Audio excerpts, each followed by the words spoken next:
بہت سے دوست یہ سوال کر رہے ہیں کہ کووڈ کے اس پینڈیمک میں کیا ہر سال لگنے والی انفلوئنزا یا فلو کی ویکسین لگوانی چاہیے یا نہیں۔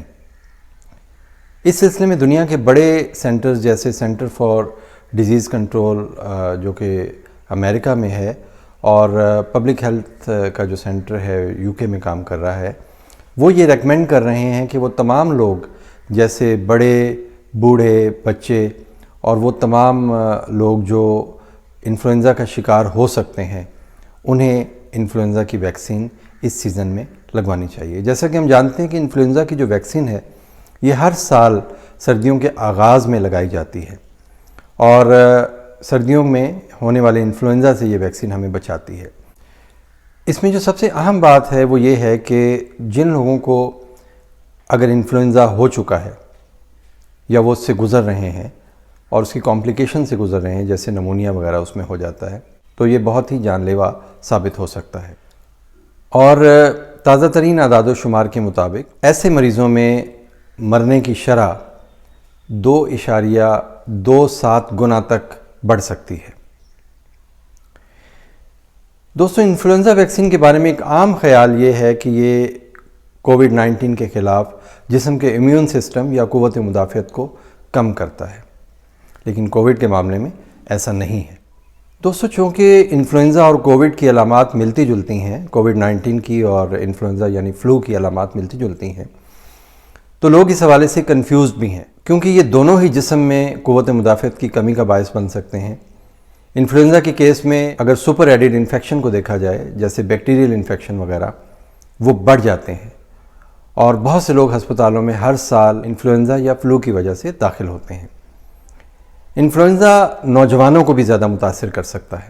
انفلوئنزا میں بھی تمام SOPs کا خیال رکھنا ضروری ہے جیسے کہ ماسک کا استعمال یا فاصلہ رکھنا، لیکن عموماً دیکھا گیا ہے کہ انفلوئنزا میں لوگ اس چیز کی اتنی احتیاط نہیں کرتے تھے جتنی اب کووڈ میں کرنے لگ گئے ہیں۔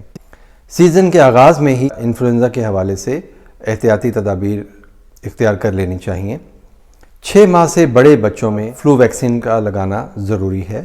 6 ماہ سے بڑے بچے اور ایڈلٹس ان میں فلو ویکسین سیزن کے آغاز میں لگائی جاتی ہے، کیونکہ ہم جانتے ہیں کہ انفلوئنزا کے حوالے سے جب بھی پیشنٹ ہسپتالوں میں رپورٹ کرتا ہے تو عموماً 102، 103 یا 104 بلکہ 105 ڈگری فارنہیٹ تک اس کا بخار اسے ہو سکتا ہے۔ گلے میں درد کے ساتھ مریض آتے ہیں، کھانسی کے ساتھ آتے ہیں جو وقت کے ساتھ ساتھ بڑھتی چلی جاتی ہے، تھکاوٹ ہوتی ہے، اس میں ناک بہنا یا ناک کا بند ہونا بھی ایک علامت ہے، متلی ہو سکتی ہے، قے ہو سکتی ہے، ڈائریا ہو سکتا ہے اور یہ سب چیزیں بگڑ کر نمونیا بھی بن سکتی ہیں جس میں ڈی ہائیڈریشن ہو سکتی ہے، یعنی پانی کی کمی کا شکار خاص طور پہ بچوں میں اگر انفلوئنزا یا فلو ہو اور اس سے نمونیا ہو جائے تو وہ ڈی ہائیڈریشن کا شکار ہوتے ہیں اور ان میں الیکٹرولائٹ امبیلنس بھی ہو جاتا ہے، یعنی جسم میں نمکیات کی شدید کمی ہو سکتی ہے۔ اس کے علاوہ بہت سی دوسری کمپلیکیشنز ہیں اور خدا نخواستہ موت بھی واقع ہو سکتی ہے۔ دوستو، برٹش میڈیکل جرنل میں شائع ہونے والی ایک ریسرچ میں بتایا گیا ہے کہ اگر کسی کو انفلوئنزا ہے